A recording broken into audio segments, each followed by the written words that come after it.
Hello everyone, it's me, Antolitz Kalika, one of the GIGOS co-owners as well as TGS BLC leaders. Today guys, ay gusto ko pong i-share sa inyo kung paano po tayo mag-activate ng farming nitong tinatawag po na NFT or non-fungible token. Ito po yung mga digital assets na free from the company o GIGOS under Fractal program. Once maging co-owner ka ng company, doon po sa package mo sa Fractal, magkakaroon ka po ng free NFT. Okay? So kung gusto mong malaman, sundan mo ito. I-share ko na po ang aking screen.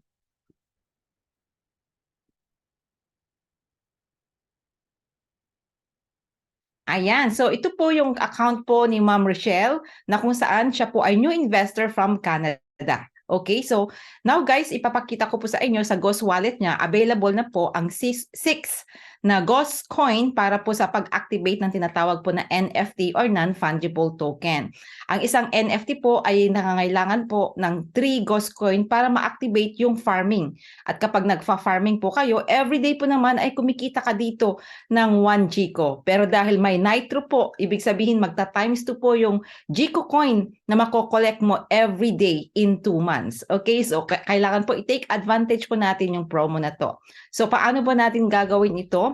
First of all, scroll down po natin at i-check po natin kung nasaan po yung mga NFT. NFT na free kay ma'am.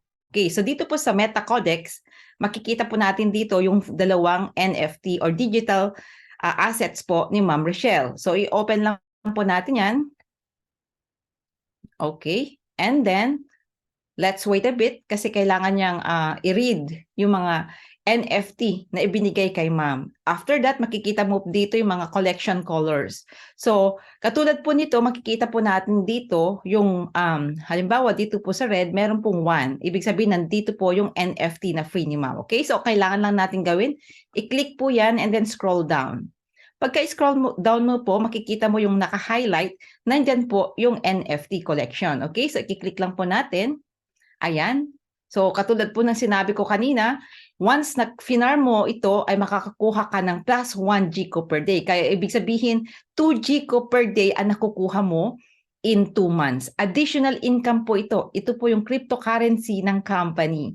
And good news, napakalapit na po itong i-public ng company. Kaya i-take advantage po natin ito. Kailangan ngayon pa lang ay nangongolek na po tayo ng napakaraming GCO. Okay? So, gawin na po natin. Kailangan na po natin i-farm ito. Paano magagawin? First of all, ayan, nakikita mo yung 1 GCO per day. I-click lang po natin yan para i-farm po natin. Okay, start farming, i-click po natin. At ang sabi po dito, attention, the cost of this operation is 3 Ghost Coin. So, i-click lang po natin ng okay. Ayan, okay, successful na po daw siya. Alright, so now, go po tayo dito sa red one. Ayan. So, tingnan po natin kung ano pa ba ang meron. So, yellow pala yung kanina available.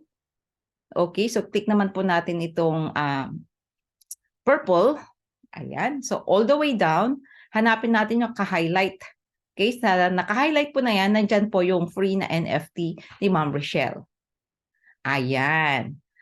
And take note guys, as you can see here, 18,408.11 euro na po ang per NFT. Yan po ang value nitong NFT na free from the company. Imagine kung gaano kalaki yan sa peso. Okay? And every day, nagsusunog po ito ng 100 euro per day. Okay? So, kailangan na po natin i-farm ito. Kiklik lang po natin yung farm. Katulad po kanina. And then, okay. Ayan. Okay na po siya. So, tomorrow, ay pwede na po itong mag-collect. So, ibig sabihin, everyday may passive income ka besides meron ka pong kinikita doon as a co-owner of the company under Fractal program, and ito po yung additional income mo doon sa mga free NFT. Ayan. I hope nasundan mo. I hope marami kang natutuhan. And next time, ipapakita ko naman sa'yo kung paano tayo mag-collect ng mga GCO coin from NFT. So, it's me again, Antolitz Kalika, one of the GIGOS co-owners as well as TGS BLC leaders. I'll see you in my next video. Thank you.